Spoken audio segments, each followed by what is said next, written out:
আরে ও আনন্দ, যাচ্ছ কোথায়? বলছি আমাদের এখানে খেতে এসো। মাটির হোটেলে রান্না খেলেই দেখবে পরাণ জুড়িয়ে গেছে।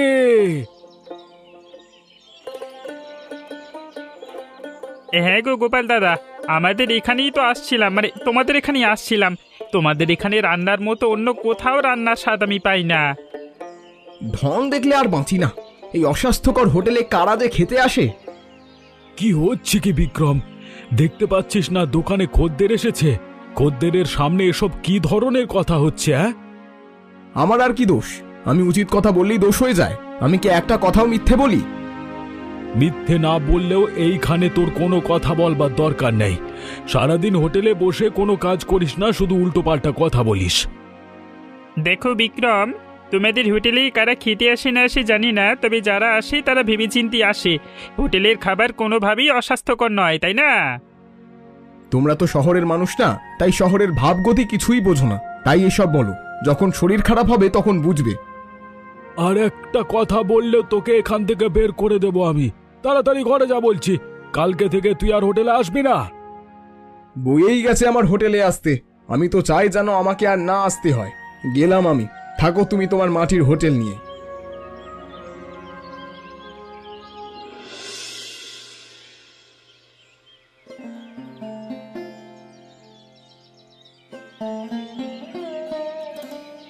কিরে, তোকে এমন দেখাচ্ছে কেন?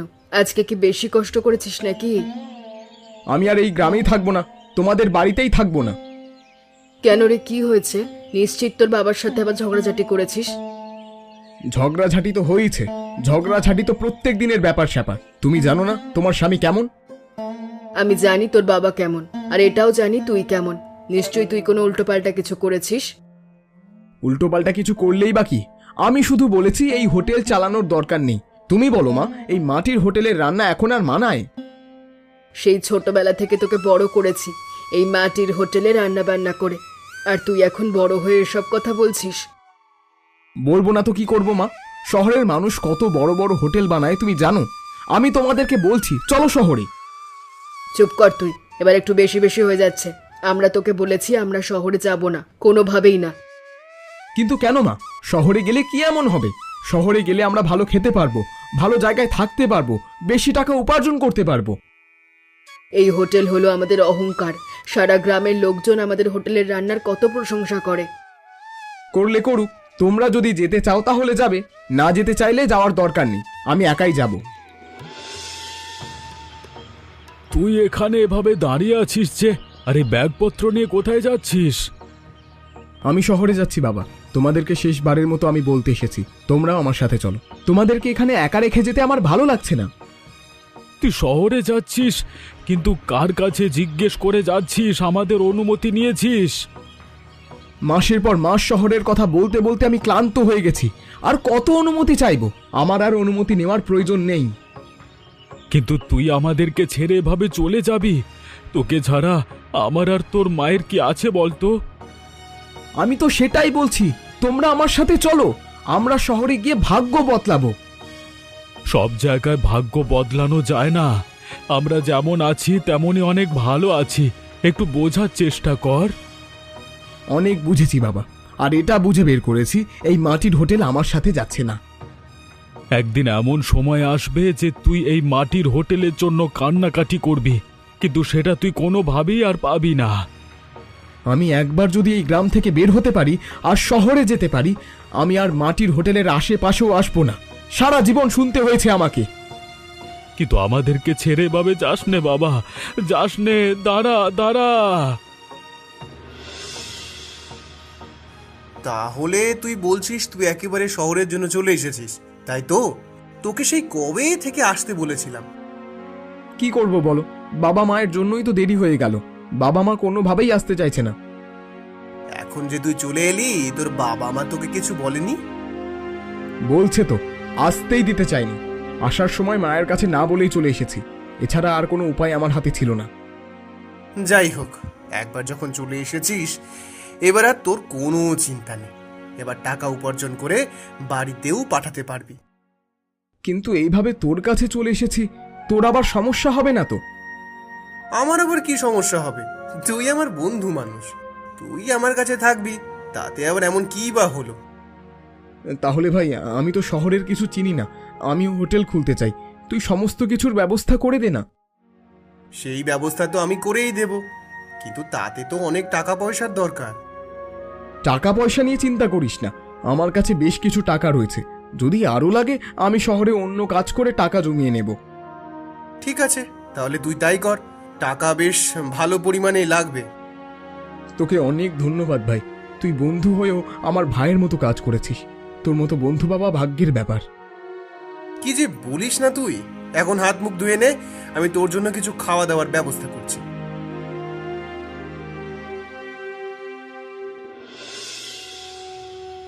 ওগো, ছেলেটা আমার এইভাবে চলে গেল, আমাকে একবারও বলার প্রয়োজন মনে করলো না।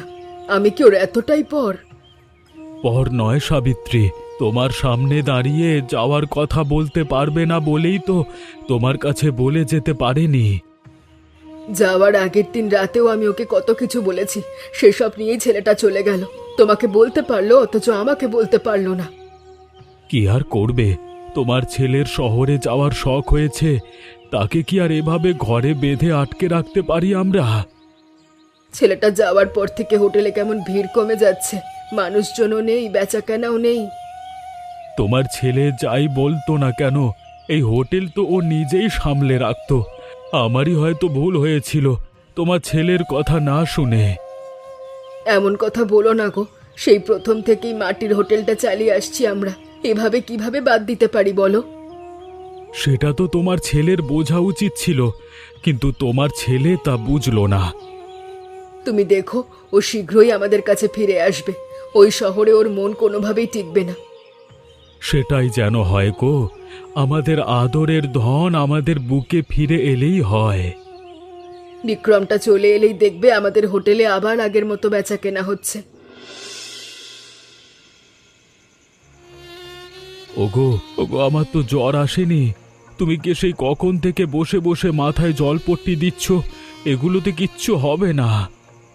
কি করব বলো, আমার হাতে যে আর কিচ্ছু করার নেই। এত রাতে আমি তোমাকে নিয়ে কিভাবে ডাক্তারের কাছে যাব?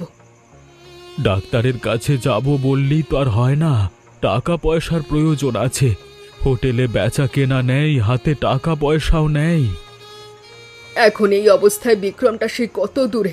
বিক্রম থাকলে আজ এই অবস্থায় পড়তেই হতো না, ও নিশ্চয়ই তোমার চিকিৎসা করাতো। তা তো অবশ্যই, কিন্তু বিক্রমটা যে অনেক দূরে, ওর চিন্তায় চিন্তায় তো আজকে আমার এই অবস্থা হয়েছে। কি আর করব বলো, মায়ের মন তো কখনো আমাদের থেকে দূরে থাকে না। ছেলেটা এখন কি অবস্থায় আছে, কি খাচ্ছে, কিছুই তো জানি না। তুমি এসব বলে আমাকে সান্ত্বনা দিচ্ছ, অথচ তুমি নিজেই তো চিন্তা করছো বেশি। তুমি আবার খোঁজ খবর নিয়ে আমার অসুস্থতার খবর পাঠাতে যেও না, আমি দুদিন পরে এমনিতেই সুস্থ হয়ে যাব। ছেলেটার খোঁজ খবর পাই বা কিভাবে? এত বড় শহরে ছেলেটা কার কাছে কোথায় আছে কিছুই তো জানি না। এসব কথা মাথা থেকে ফেলে দিয়ে তুমি ঘুমিয়ে পড়ো, সকালে আবার হোটেল খুলতে হবে। তুমি ঘুমিয়ে পড়ো, তুমি ঘুমালেই আমি ঘুমিয়ে পড়ব। আমি তোমার পাশেই আছি।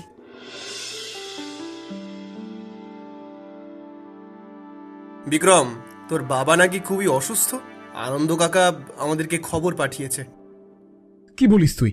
আনন্দ কাকা কিভাবে খবর পাঠাতে পারে? আমি যে তোর কাছে এসেছি এটা তো কেউ জানে না। আরে কাকা জানে না তো যে তুই আমাদের কাছেই থাকিস। কাকা আমাকে এটা বলেছে যেন তোকে খুঁজে তোর কাছে খবরটা পাঠিয়ে দিই। তাই তো বলি, এভাবে তো খবর পাঠানোর কথা নয়।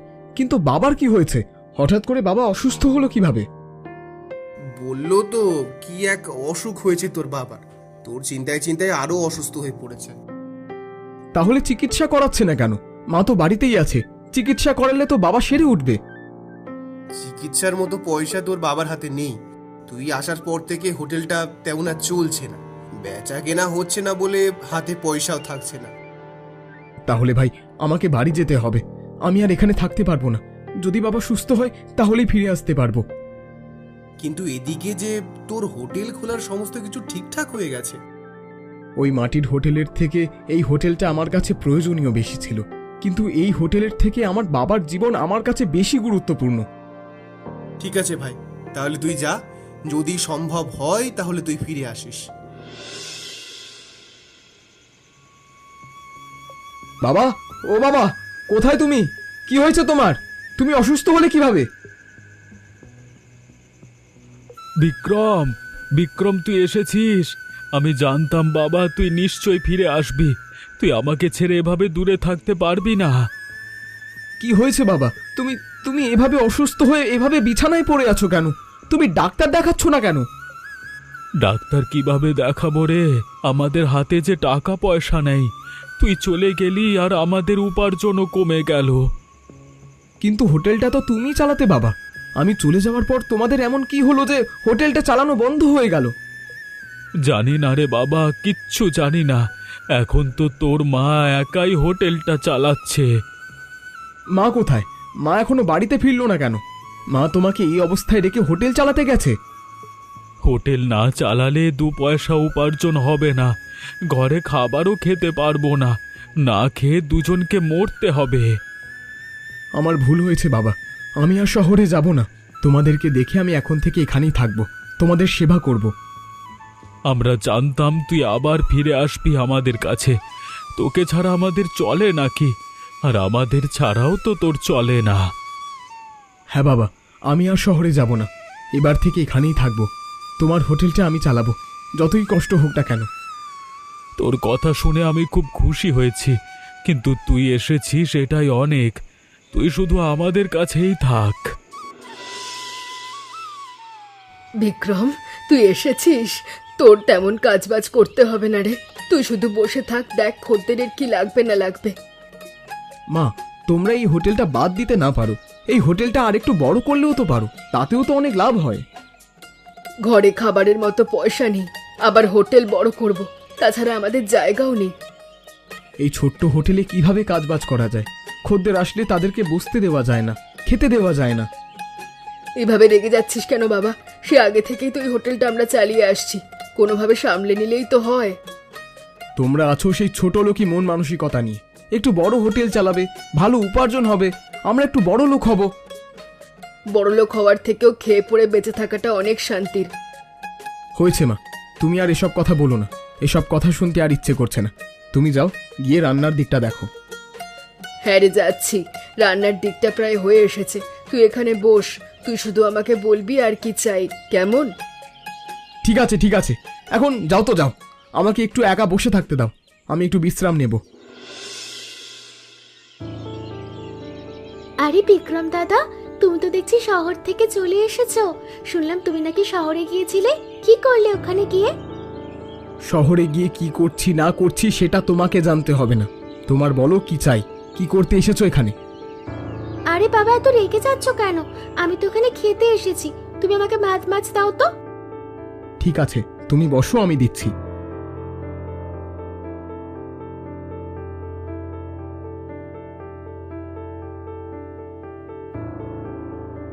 আজকের খাবারটা এমন কেন লাগছে দাদা? প্রতিদিন তো এখান থেকেই খাই, প্রত্যেকদিন ভালোই লাগে, আজকে এমন কেন লাগছে?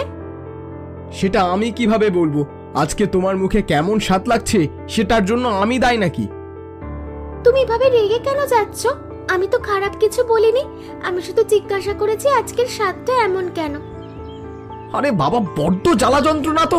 এই, তোমাকে এখানে খেতে হবে না। ওটো ওটো বলছি, এখান থেকে চলে যাও। তুমি আর কখনোই এখানে খেতে আসবে না।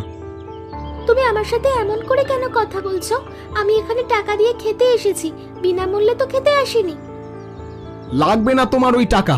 যা খেয়েছো অনেক খেয়েছো, এখন এখান থেকে চলে যাও। এখানে এসেছে আমার মাথাটা নষ্ট করে দিতে। এই যে আমাদের সাথে খারাপ ব্যবহার করছো না, এটার ফল তুমি একদিন নিশ্চয়ই পাবে, মনে রেখো। পেলে পাবো, এখন তুমি যাও তো। আমার মাথা খারাপ করো না, তারপর গায়ে হাত উঠে যাবে আমার।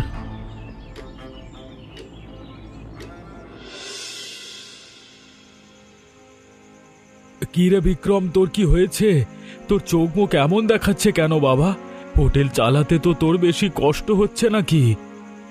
বাবা, ঠিক কষ্ট নয়, এখন তো রান্না বান্না আমি নিজেই করি। আমি শহরের স্টাইলেই রান্না শুরু করেছিলাম। হ্যাঁ, তো কি হয়েছে? তোকে কি কেউ কিছু বলেছে নাকি? তোর হোটেলটা চালাতে ইচ্ছে করছে না, আমাকে বল। তেমন কিছু নয় বাবা। আসলে আমি যাই রান্না করি না কেন, যত ভালোভাবেই রান্না করি না কেন, তোমার মতো কোনোভাবেই হচ্ছে না। আরে আমার মতো হবেই বা কিভাবে? তুই তো শহরের মতো রান্না বান্না করছিস, আর আমরা তো গ্রামের মানুষ, গ্রামের মতো রান্না বান্না করতাম। কিন্তু বাবা, আমি তো ভালো রান্না করতেই চাই। শহরের মতো রান্না করতে হবে এমনটা তো নয়। আমার রান্না খেয়ে মানুষজন খুশি হচ্ছে না। এমনটা তো নয় যে তুই গ্রামের রান্না বান্না জানিস না। এতদিন গ্রামের রান্না করে দেখ দেখ মানুষজন খুশি হয় কি না। কিন্তু বাবা, এখন এমন পর্যায়ে চলে এসেছি, গ্রামের মানুষজন আমাদের এখানে আসতেই চায় না। কি করব বলো তো? আরে এটা নিয়ে চিন্তা করবার কিচ্ছু নেই। মানুষের রান্না বান্না মাঝে মধ্যে খারাপ হবে, আবার মাঝে মধ্যে ভালো হবে, এটা স্বাভাবিক ব্যাপার। কিন্তু আমি হোটেলটা চালাতে চাই বাবা।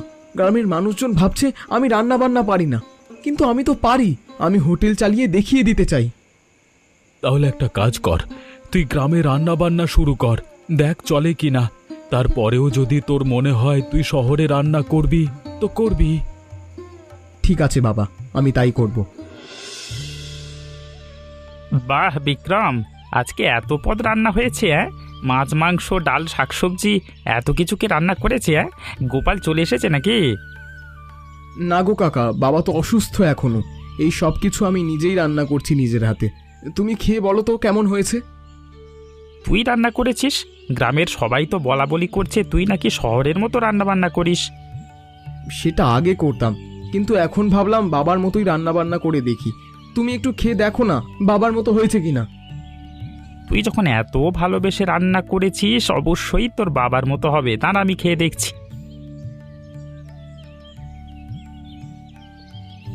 আরে অনেক দিন পরে এমন স্বাদ পেয়েছি, বিশ্বাস কর। তোর বাবা অসুস্থ হওয়ার পর থেকে তো এমন স্বাদের কথা ভুলে গেছিলাম। কি বলছো কাকা, বাবার মতো হয়েছে? তুমি সত্যি বলছো? হ্যাঁ রে, আমি সত্যি কথাই বলছি, তোর বাবার মতোই হয়েছে। আরও যদি তুই প্রত্যেকদিন রান্না করিস তাহলে আরও ভালো হবে। তাহলে এবার গ্রামের সমস্ত খদ্দের আমার হোটেলেই আসবে তো? আসবে রে, আসবে। আমি নিজে নিয়ে আসবো। এই যে তোর রান্না খেয়েছি, গ্রামের সবাইকে গিয়ে বলবো তোর রান্নার কথা। ঠিক আছে কাকা, তুমি পেট ভরে খাও। তোমার আরো লাগলে আমি আরো দেব।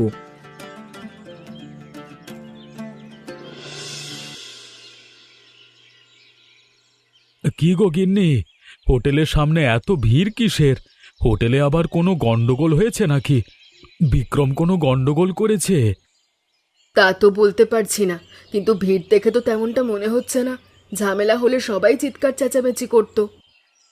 তা তো তুমি ঠিক বলেছ। তাহলে এত ভিড় হঠাৎ কি করে হলো? আমাদের হোটেলটা কি আবার আগের মতোই চলতে শুরু করেছে?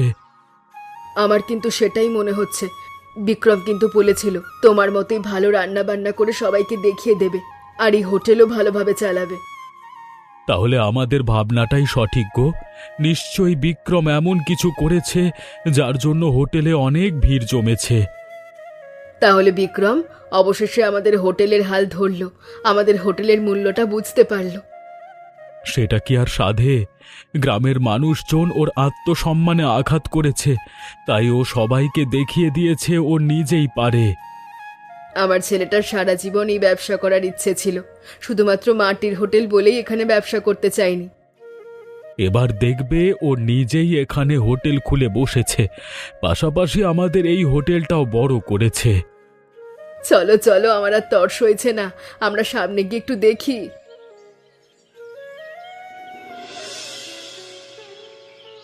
দেখো বাবা, আমাদের হোটেলে কত ভিড় হয়েছে, কত মানুষ লাইন ধরে দাঁড়িয়ে আছে আমাদের হোটেলে খাবে বলে। হ্যাঁ রে বাবা, আমি দেখেছি। এত ভিড় আমি থাকতেও তো হয়নি।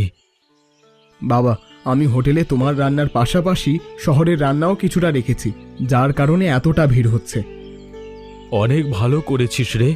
আজকে আমরা অনেক খুশি হয়েছি তোর এই পরিবর্তন দেখে। আমি আর শহরে যাব না। তোমাদের থেকে দূরে থেকে আমি কোনোভাবেই সফল হতে পারবো না। আমি এখানেই থাকবো। তুই তো সফল হয়েছিস, দেখতে পাচ্ছিস না? গ্রামের মানুষেরা তোর কত প্রশংসা করছে। দেখছি বাবা, দেখছি, কিন্তু সবকিছুই তোমার জন্য। তোমার এই মাটির হোটেল আমি আরো বড় করব, পাশাপাশি আরো হোটেল বসাবো। আমি জানতাম তুই একদিন পারবি।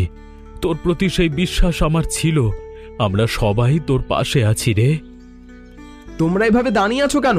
তোমরাও বসো, তোমাদেরকে আমি আজকে নতুন নতুন রান্না করা খাবার খাওয়াবো। ঠিক আছে ঠিক আছে, তোকে এত ব্যস্ত হতে হবে না। তুই আগে তোর খদ্দের সামলা, তারপর আমাদের কাছে আসিস। না বাবা, সবার খাওয়া চলছে, তোমাদেরকেও এখন খেতে হবে। তুমি বসো, আমি খাবার দিচ্ছি। এমনই মজার মজার গল্প দেখতে আমাদের চ্যানেলটিকে সাবস্ক্রাইব করতে ভুলবেন না। আচ্ছা বলো তো বন্ধুরা, এই গল্পে বিক্রম রাগ করে কোথায় চলে গিয়েছিল?